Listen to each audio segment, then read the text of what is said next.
आज के हम इस लेक्चर में एक्सरसाइज 1.3 के क्वेश्चन नंबर 6 को डिस्कस करेंगे। तो क्वेश्चन नंबर 6 के हमें दो पोर्शन दिए गए हैं, तो यहाँ पे हम फर्स्ट पोर्शन डिस्कस करेंगे, सेकंड पोर्शन आप खुद कर लीजिएगा। तो क्वेश्चन नंबर 6 है जी, show that for all z is the member of complex number and z square plus z bar square is a real number. हमें बताया गया है कि जी कॉम्प्लेक्स नंबर है कोई, और हमने प्रूव करने के अगर हम कॉम्प्लेक्स नंबर के स्क्वायर को और उसके कॉन्जुगेट के स्क्वायर को ऐड करें तो हमारे पास रियल नंबर आएगा। तो चलिए प्रूव करते हैं। सबसे पहले आप सपोज कर ले आपके पास एक कॉम्प्लेक्स नंबर है z that is equal to a plus i b. तो ये कॉम्प्लेक्स नंबर है इन जनरल फॉर्म। अगर कॉम्प्लेक्स नंबर है ए प्लस आई बी तो इसका कॉन्जुगेट क्या होगा, ए माइनस आई बी, क्योंकि हमें पता है किसी भी कॉम्प्लेक्स नंबर का कॉन्जुगेट हमेशा सेम कॉम्प्लेक्स नंबर होता है, लेकिन उन दोनों के इमेजिनरी पार्ट्स के साइन हमेशा डिफरेंट होते हैं। अगर कॉम्प्लेक्स नंबर में इमेजिनरी पार्ट का साइन पॉजिटिव है तो कॉन्जुगेट में वो साइन नेगेटिव हो जाएगा।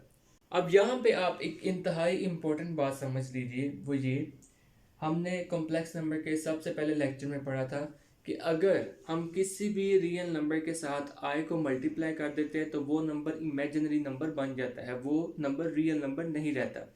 बिल्कुल इसी तरह ये देखें, यहाँ पे बी के साथ आई है तो इसका मतलब है ये आई बी इमेजिनरी नंबर है। और हमने ये भी पढ़ा था कि complex number is the combination of real number and imaginary number. इसका क्या मतलब है, ए रियल नंबर है और जब हम यहाँ से आई को रिमूव कर देंगे तो ये बी भी रियल नंबर हो जाएगा। तो ये बात आपने जेन में रखनी है। तो अब हम जी स्क्वायर और उसके कॉन्जुगेट को स्क्वायर को ऐड करेंगे। इसके लिए हमने दो फार्मूलाज देखने हैं। वो फार्मूलाज हैं कि अगर हमारे पास ए प्लस बी का होल स्क्वायर है तो वो इक्वल होगा a square plus b square plus 2ab। बिल्कुल इसी तरह हमारे पास ये देखिए ए प्लस आई बी का होल स्क्वायर है, यहाँ पे ए हमारे पास ए के इक्वल ही है और आई बी हमारे पास बी के इक्वल है। तो इसके लिए कॉम्प्लेक्स नंबर जी के लिए हम ये फॉर्मूला यूज करेंगे स्क्वेयरिंग के लिए, और कॉन्जुगेट को स्क्वेयरिंग के लिए हम ये फॉर्मूला यूज करेंगे a minus b whole square would be equal to a square plus b square minus 2ab। तो अब हम स्क्वायर लेते हैं जी कॉम्प्लेक्स नंबर का, that would be equal to a square plus i square b square plus 2 into a into i b according to this formula. तो अब हम conjugate का स्क्वायर लेते हैं, that would be equal to a square plus i square b square minus 2 into a into i b according to this formula. अब देखिए हमारे पास आई स्क्वायर है तो हमने जस्ट आई स्क्वायर की वैल्यू पुट करनी है, दैट इज इक्वल टू -1।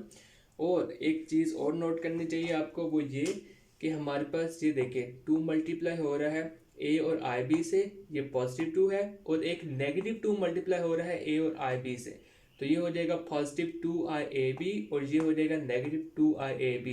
और हमें पता है कि जब भी हमारे पास कोई दो नंबर सेम हो लेकिन उनके साइंस डिफरेंट हो, लाइक दिस, एक का साइन पॉजिटिव है एक का साइन नेगेटिव है लेकिन नंबर्स दोनों सेम है, तो हम इन्हें कैंसिल कर देंगे तो ये कैंसिल होकर 0 हो जाएंगे।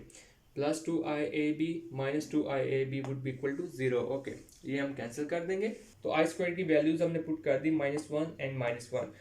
अब ये पॉजिटिव बी स्क्वायर नेगेटिव हो जाएगा जब ये मल्टीप्लाई होगा -1 से, और ये भी पॉजिटिव बी स्क्वायर नेगेटिव हो जाएगा जब ये मल्टीप्लाई होगा -1 से। तो अब हमारे पास क्या आएगा, a square minus B square plus A square minus B square. ये पॉजिटिव 2i_ab और नेगेटिव 2i_ab तो कैंसिल हो चुके हैं, इसलिए हम इन्हें यहाँ पे नहीं लिखेंगे। ओके, अब देखिए हमारे पास दो ही ए स्क्वायर हैं और दो ही माइनस बी स्क्वायर हैं, तो हम A square plus A square करेंगे, that would be equal to 2a square and minus B square minus B square would be equal to -2b square. अब आप यहाँ पे एक चीज़ नोट कर रहे होंगे, वो ये है कि 2 कॉमन है 2a स्क्वायर में और -2b स्क्वायर में, तो हम इस एक्सप्रेशन को 2a square minus 2b square को लिख सकते हैं, that is equal to 2 into A square minus B square. तो ये है जी फाइनल आंसर। और मैंने आपको लेक्चर के स्टार्ट में ये बात बताई थी कि ए तो हमारे पास पहले ही रियल नंबर है, लेकिन अगर हम यहाँ से आई को रिमूव कर दें तो बी भी हमारे पास रियल नंबर है। तो इसका मतलब है अगर ए रियल नंबर है तो इसका स्क्वायर भी रियल नंबर होगा, और अगर बी रियल नंबर है तो इसका स्क्वायर भी रियल नंबर होगा जब हम आई को रिमूव कर देंगे। तो अब हमारे पास आ गया ए स्क्वायर माइनस बी स्क्वायर, तो ये रियल नंबर ही है। 2 तो हमें ऑलरेडी पता है कि रियल नंबर है, और हम ये भी जान चुके हैं कि a square and minus B square is also some real number. और आप ये भी चीज़ नोट कर रहे होंगे कि आपको यहाँ पे कोई भी इमेजिनरी नंबर नज़र नहीं आ रहा, आई नज़र नहीं आ रहा। कॉम्प्लेक्स नंबर तो तब होता है ना जब हमारे पास कॉम्बिनेशन हो रियल नंबर का और इमेजिनरी नंबर का, लेकिन यहाँ पे आपको कोई भी आई नज़र नहीं आ रहा, यहाँ पे आपको सिंपल रियल नंबर ही नज़र आ रहे हैं। तो यही हमने प्रूव करना था कि अगर हम किसी भी कॉम्प्लेक्स नंबर के स्क्वायर को और उसके कॉन्जुगेट को स्क्वायर को ऐड करें तो हमारे पास रियल नंबर आए, और ये हम प्रूव कर चुके हैं।